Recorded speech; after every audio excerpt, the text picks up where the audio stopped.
પૌવાનો એક હેલ્ધી નાસ્તો બનાવવાની છું. એના માટે મેં એક બાઉલ લીધો છે. આમાં મેં બટાકા પૌવાના જે પૌવા આવે છે એ જ લીધા છે. 1 કપ. હવે આને સારી રીતે પહેલાં ધોઈ કાઢીશું. ધોઈને પછી એને પલાળી રાખીશું. મેં ધોઈ કાઢ્યા છે. આમાં થોડુંક જ પાણી એડ કરીને આને થોડીક વાર માટે આપણે પલાળી રાખવાના છે, જેથી કરીને પૌવા એકદમ સોફ્ટ થઈ જશે. તો આને પલાળીને 10 મિનિટ માટે ઢાંકી રાખીશ. પૌવા સોફ્ટ થાય કે નહીં. પૌવા એકદમ છૂટા અને એકદમ સોફ્ટ થઈ ગયા છે. તો આવી રીતે હાથથી એને મસળી કાઢવાના, એકદમ ક્રશ કરી દેવાના હાથથી જ.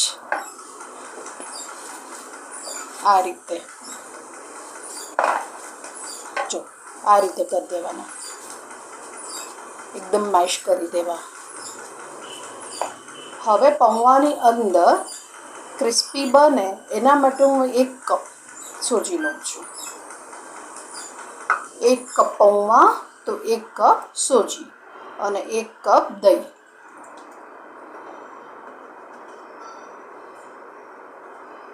આ બધું પહેલાં મિક્સ કરી દઈશું.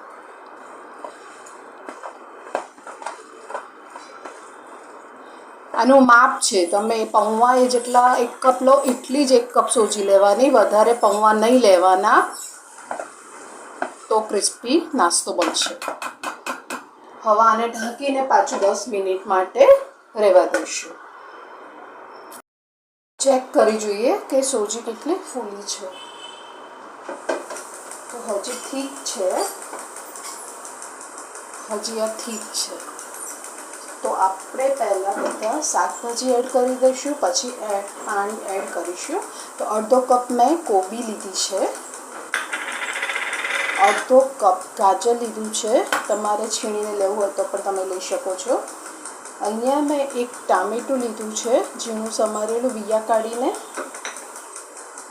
2 કેપ્સિકમ લીધા છે, 2 લીલા મરચાં. હવે પહેલાં હું આમાં પાણી નાખીને સરખું બેટર બનાવી દઈશું.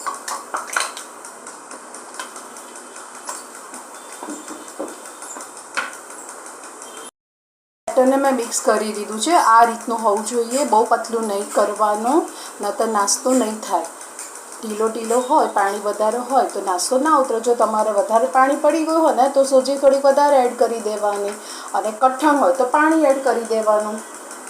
તો બેટર બરાબર છે. તો હવે આની અંદર હું મસાલો કરીશ. તો અડધી ચમચી મેં હળદર લીધી છે, 1 ચમચી ભરીને મીઠું, તમે તમારા ટેસ્ટ પ્રમાણે વધારે ઓછું કરી શકો છો, 1 ચમચી લાલ મરચું. આ બધું પણ પાછું મિક્સ કરી દઈશું આપણે આને.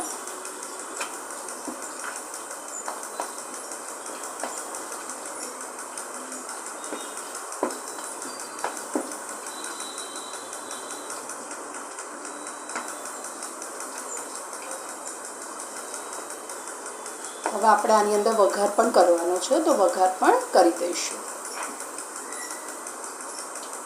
બસ બેટરનું થિકનેસ આટલું હોવું જોઈએ.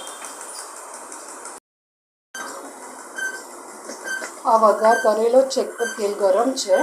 તો આમાં હું 1 ચમચી પહેલાં રાઈ એડ કરી દઈશ, 1 ચમચી ચણાની દાળ, 1 ચમચી અડદની દાળ, થોડુંક હિંગ,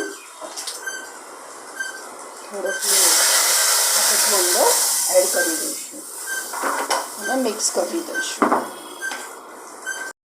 બેટર આ ટાઈપનું હોવું જોઈએ. હવે આની અંદર થોડીક કોથમીર પણ એડ કરવાની છું અને પાછું મિક્સ કરી દઈશું.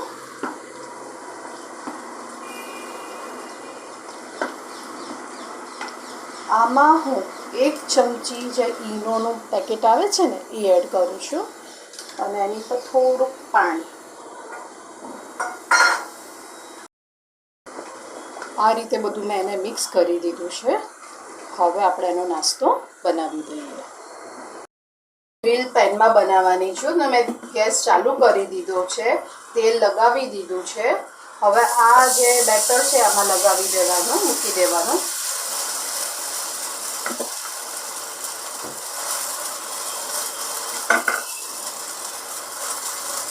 અને ગોળ શેપનું કરવાનું.